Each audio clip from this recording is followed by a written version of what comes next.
এই সিটটি নির্বাচনী ঐক্যের শরিক দল এনসিপিকে জামাত ইসলামের পক্ষ থেকে দেয়া হয়েছে। এটি হচ্ছে আমাদের সুস্পষ্ট অবস্থান। নির্বাচনের ময়দানে মাঠে অবস্থা তৈরি করার জন্য দলের পরে সবথেকে বেশি গুরুত্বপূর্ণ ভূমিকা রাখতে হয় প্রার্থীকে। তো এনসিপির যেই ভাই এখানে প্রার্থী আছে, আমরা তাকে প্রয়োজনীয় সহযোগিতা দেওয়ার কথা বলেছি। তার সাথে ইন্টারনালি আমাদের একাধিক বৈঠক হয়েছে। তো ওনারা আরও সিরিয়াসলি যদি ভূমিকা পালন করতে পারে তাহলে তাদেরকে আমরা এখনও সর্বাত্মকভাবে সহযোগিতা দেওয়ার জন্য প্রস্তুত রয়েছি। এখানে বিভ্রান্তির কোনো কারণ নেই। এরপরে প্রত্যেক বুথারের যারা প্রার্থী থাকে, কেমন তাদের পছন্দসই প্রার্থী থাকে, সেখানে আমাদের জামাত ইসলামীর পক্ষ থেকে ডাক্তার আবু নাসের সাহেব প্রার্থী ছিলেন। তো উনি সব থেকে বেশি কাজ করেছেন। তো যার কারণে ভোটারদের মধ্যে ওনার যদি কেউ ভক্ত থেকে কোনো স্ট্যাটাস দেয়, কোনো বক্তব্য দেয়, এটা তো তার স্বাধীন বিষয়। হ্যাঁ, এটা তো তার স্বাধীন বিষয়। তো এই কারণে সেই জায়গায় তো আমরা তাদের কণ্ঠ স্তব্ধ করে দিতে পারি না। কিন্তু আমাদের পলিসি, আমাদের স্ট্যান্ড হচ্ছে এটা এনসিপির সিট। একটি সিট যদি আমরা লস করি তাহলে এটা জাতীয়ভাবে আমাদের এটাতে এফেক্ট পড়বে। এই কারণে আমরা এনসিপিকে এখানে সর্বাত্মকভাবে সহযোগিতা দিতে চাই।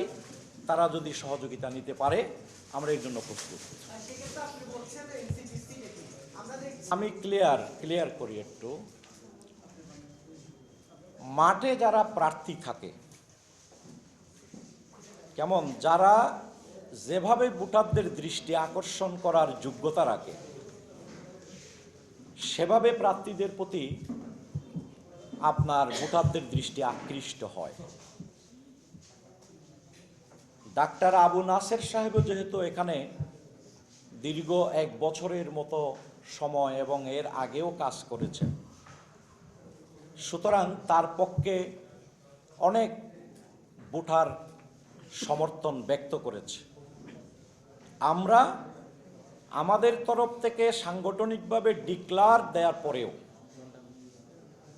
আপনারা জানেন যে সেক্রেটারি জেনারেলের পক্ষ থেকে এখানে দাড়িপাল্লা প্রতীক না রাখার জন্য কি দেয়া হয়েছে, সিটি দেয়া হয়েছে।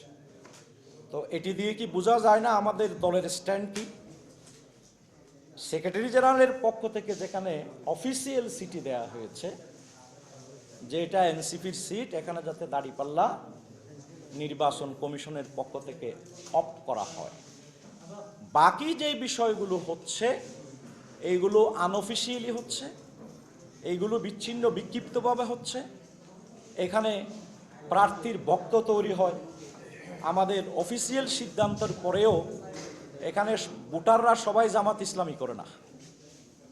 হ্যাঁ, এখানে দলমতের ঊর্ধ্বে নিরপেক্ষ অনেক ভোটার আছে। তো এই ভোটারের উপর তো আমরা সাংগঠনিক সিদ্ধান্ত দিতে পারি না। আমরা সাংগঠনিক সিদ্ধান্ত দিতে পারি আমাদের দলীয় পরিমণ্ডলে। সেটা আমরা স্পষ্ট করেছি, সেটা আমরা দিয়েছি। এখানে বিভ্রান্তির কোনো সুযোগ নেই। এক্ষেত্রে যদি আমাদের কেউ এরকম প্রচারণায় অংশগ্রহণ করে আমাদের সিদ্ধান্তের পরেও, এটা আমরা আমাদের দলীয় দৃষ্টিভঙ্গি অনুযায়ী যেখানে যাই করা দরকার তাই আমরা করব।